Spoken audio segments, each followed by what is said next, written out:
सोना, हम भी आएंगे मम्मी जोरे, या घाट जाएंगे तुम ही जोरे। हम भी आएंगे मम्मी जोरे, या घाट जाएंगे तुम ही जोरे। बोलो न क्या कमी हुआ है, फोन किए हो भोरे भोरे। बोलो न क्या कमी हुआ है, फोन किए हो भोरे भोरे। हम भी आएंगे रे सोना, हम भी आएंगे मम्मी जोरे, या घाट जाएंगे तुम ही जोरे।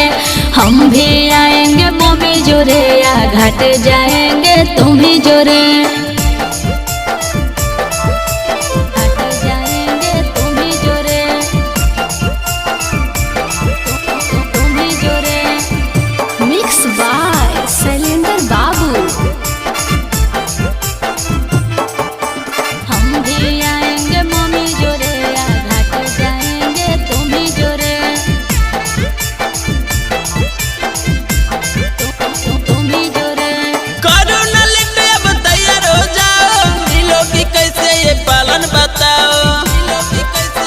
सुनो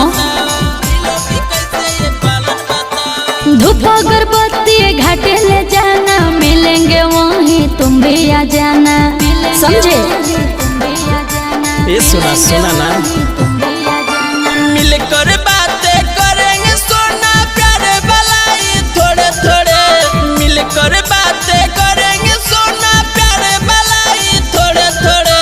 हम भी आएंगे रे सोना, हम भी आएंगे मम्मी जोरे, या घाट जाएंगे तुम ही जोरे। हम भी आएंगे मम्मी जोरे, या घाट जाएंगे तुम ही जोरे।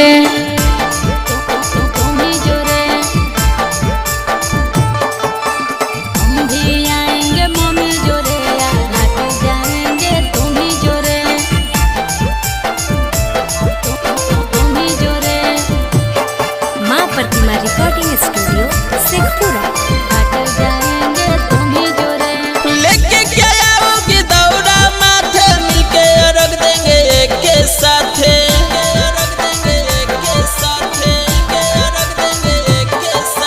छठी माई से मांगेंगे तुमको, कुछ न चाहे तेरे सिवा हमको। सचो सच में, बात को विश्वास करो। ओके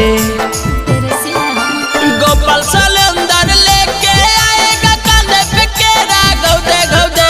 गोपाल सलेंदर लेके आएगा कांधे पे केरा, गौदे गौदे।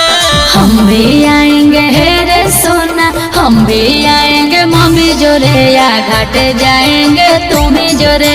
हम भी आएंगे मम्मी जोरे, या घाट जाएंगे तुम ही जोरे।